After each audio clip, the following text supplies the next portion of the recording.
నమస్తే, welcome to election focus. ఇప్పుడంతా ఏపీలో ఎన్నికలకు సంబంధించే ప్రజల్లో చర్చ నడుస్తోంది.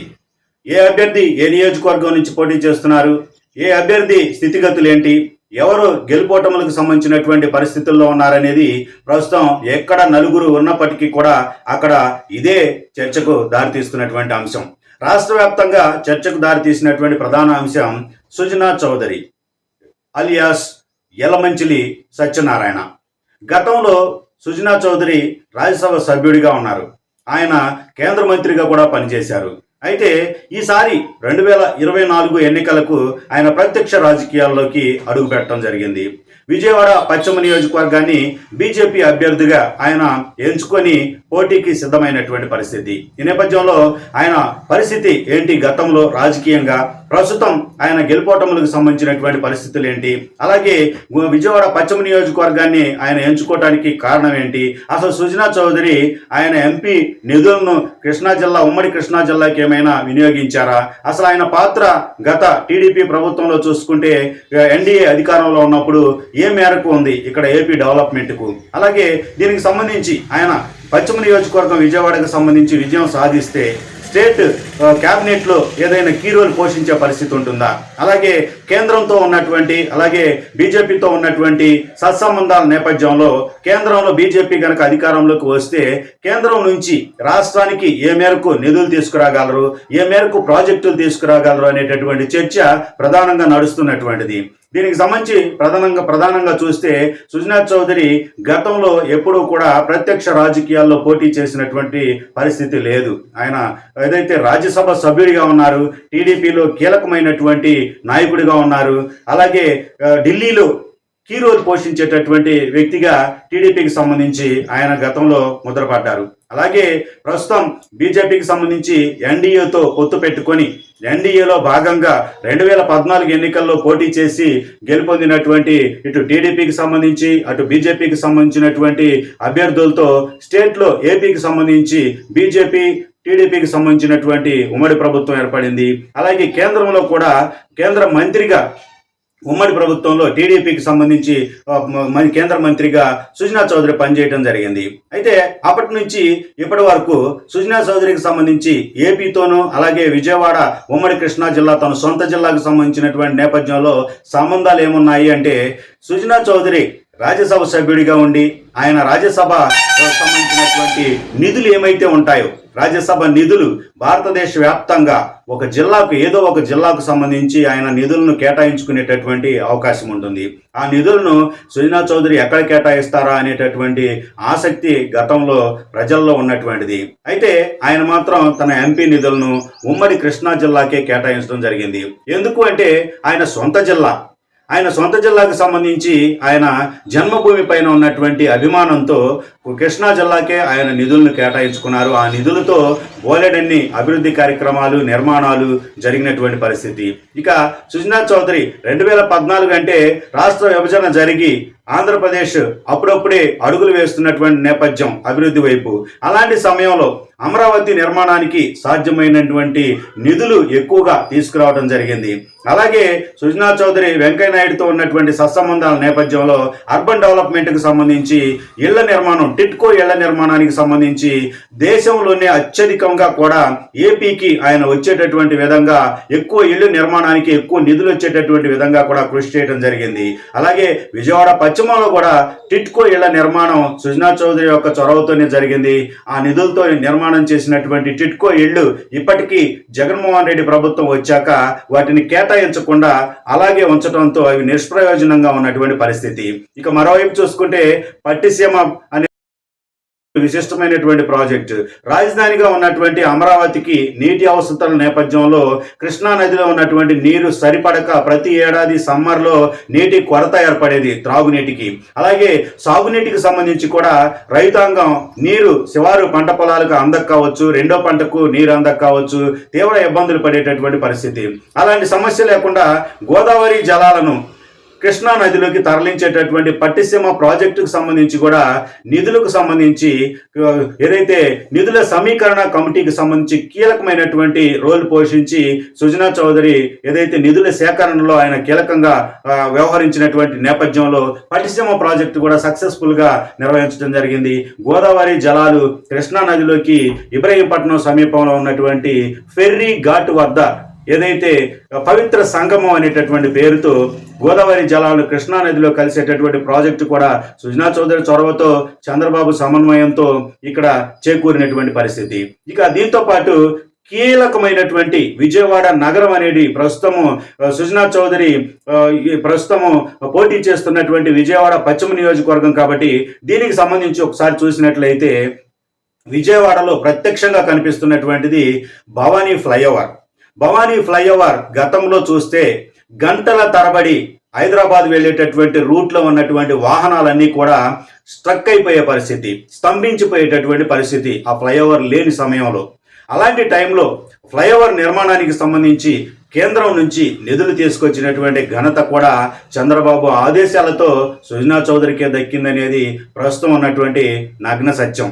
ఇక ప్రస్తుతం చూస్తే ఈ యొక్క ఫ్లైఓవర్ పైన వాహనాల రాకపోకలు చూస్తే ఒక మెట్రో సిటీ, ఒక పెద్ద సిటీకి సంబంధించినటువంటి లుక్ వస్తుంది.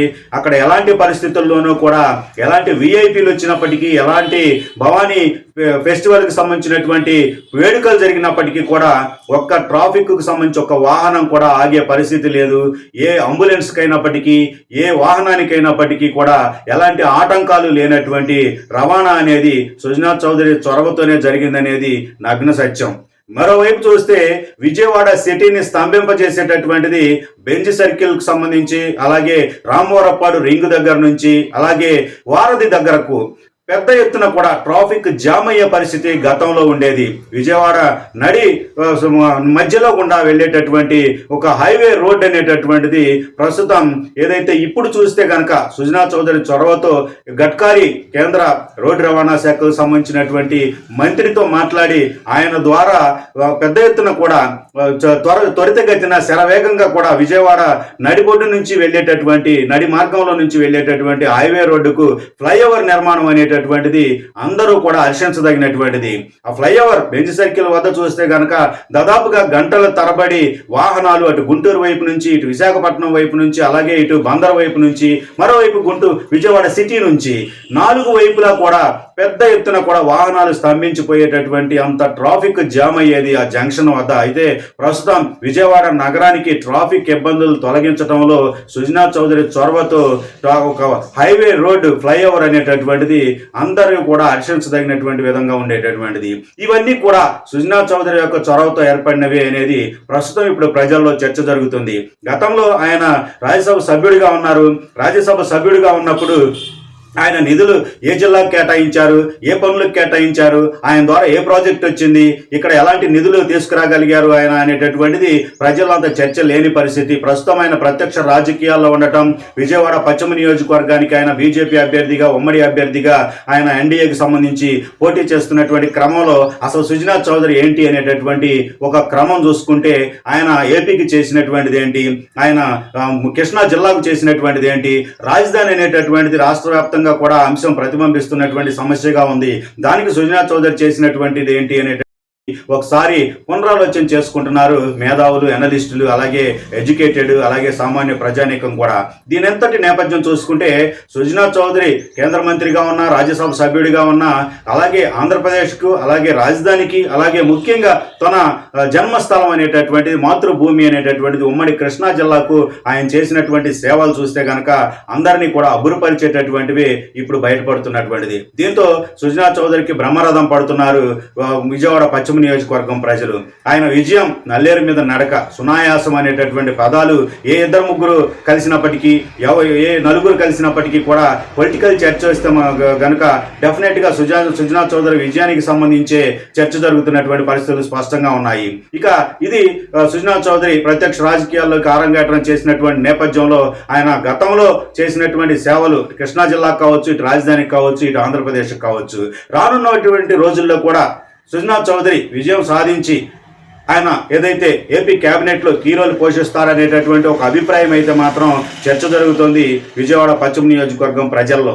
ఆయన కనుక ఒక మంత్రిగా, ఒక ప్రజాప్రతినిధిగా విజయవాడ పశ్చిమ నియోజకవర్గం నుంచి చట్టసభల్లోకి, ప్రత్యక్ష రాజకీయాల్లో ప్రత్యక్ష చట్టసభల్లోకి వెళ్తే కనుక డెఫినెట్ గా గతంలో చేసినటువంటి పనులు, గతంలో సాధించినటువంటి అభివృద్ధి, గతంలో తీసుకొచ్చినటువంటి నిధులన్నిటికంటే కూడా ఇంకా ఎక్కువగా కూడా ఆయన తీసుకొచ్చేటటువంటి అవకాశం ఉంది కేంద్రం నుంచి అనేటటువంటి ఒక అభిప్రాయం మాత్రం సర్వత్రా వ్యక్తమవుతున్నటువంటి పరిస్థితి ఉంది. దీనికి సంబంధించి చూస్తే కేంద్రంలో మోడీతో ఆయనకు ఉన్నటువంటి సత్సంబంధం, అలాగే అమిత్ షా కీరోలు పోషిస్తున్నటువంటి అమిత్ షాతో ఉన్నటువంటి ఒక స్నేహపూర్వకమైనటువంటి సంబంధం, అలాగే ఇతర మంత్రులు గడ్కరీ కావచ్చు, గజేంద్ర షెకావత్ కావచ్చు, ఇతర కీలకమైనటువంటి ఎవరైతే కేంద్రంలో మంత్రులుగా పనిచేసిన వారు, ఒకవేళ మరలా ఎన్డీఏ అధికారంలోకి వస్తే కేంద్రంలో ఎన్డీఏలో ఉండేటటువంటి కేంద్ర మంత్రులందరితో కూడా శ్రీనాథ్ చౌదరికి మంచి సత్సంబంధాలు ఉన్న నేపథ్యంలో రాజధానికి సంబంధించి పూర్తి స్థాయి బాధ్యత తీసుకునే అవకాశం ఉంటుంది, నిధులు తీసుకొచ్చేటటువంటి పరిస్థితి ఉంటుంది. అలాగే విజయవాడ సిటీకి అర్బన్ డెవలప్మెంట్ లో కానివ్వండి, అలాగే స్లమ్ ఏరియా డెవలప్మెంట్ కి సంబంధించి కావచ్చు, అలాగే ఏదైనప్పటికీ కూడా కేంద్రం నిధులు అనేవి ఏ రూపంలో తీసుకురాగలిగితే ఆ రూపంలో తీసుకురాగలిగినటువంటి సమర్థులు సుజనా చౌదరి అనేటటువంటి చర్చ కూడా కొనసాగుతుంది. మరోవైపు చూస్తే కనుక సుజనా చౌదరి తన సుజనా ఫౌండేషన్ అనేటటువంటి ద్వారా గత కొన్ని సంవత్సరాలుగా ఆయన చేస్తున్నటువంటి సేవా కార్యక్రమాలు అనేవి ఇక్కడ ఎమ్మెల్యేగా ఉంటే గనక, ఇక్కడ ఒక ప్రజాప్రతినిధిగా ఉంటే గనక మొట్టమొదట ప్రయారిటీ అనేటటువంటిది తన నియోజకవర్గం ప్రజలకు, తన నియోజకవర్గానికి సంబంధించిన పేదలకు, తన నియోజకవర్గంలో ఉన్నటువంటి ఎవరైతే అవసరంతో ఉన్నటువంటి నీడీ పీపుల్ ఉంటారో వాళ్ళకి ఫస్ట్ ప్రయారిటీ ఇస్తారు ఆయన ఫౌండేషన్ ద్వారా. తద్వారా ఆయన సొంత నిధులతో కూడా కొన్ని సేవా కార్యక్రమాలు చేసే అవకాశం ఉంటుంది. ప్రభుత్వం ద్వారా చేసే సేవా కార్యక్రమాలతో పాటు ప్రభుత్వం ద్వారా కొన్ని ప్రాజెక్టులు తీసుకొచ్చి ఇక్కడ ఏర్పాటు చేసే పరిస్థితి ఉంటుంది. ఉపాధి అవకాశాలకు సంబంధించి కూడా ఆయన చొరవ తీసుకునేటటువంటి అవకాశం ఉంటుంది అనేటటువంటి విశ్వాసం ఇక్కడ ఉన్నటువంటి విజయవాడ పశ్చిమ నియోజకవర్గం ప్రజల్లో స్పష్టంగా కనిపిస్తుంది. ఇక రాబోయే ఎన్నికల్లో సుజనాథ్ చౌదరికి ఎలాంటి విజయాన్ని అందిస్తారు, ఆయన ప్రత్యక్ష రాజకీయాల్లో ఎలాంటి కీ రోల్ పోషిస్తారు, అభివృద్ధి అనేటటువంటి దానికి నిదర్శనంగా డబుల్ ఇంజిన్ సర్కార్ని ఇక్కడ విజయవాడ పశ్చిమ నియోజకవర్గంలో స్పష్టంగా ప్రజలు ఎలా చూడబోతున్నారు అనేటటువంటిది ప్రస్తుతం ఆసక్తికరంగా ఉన్నటువంటి అంశం.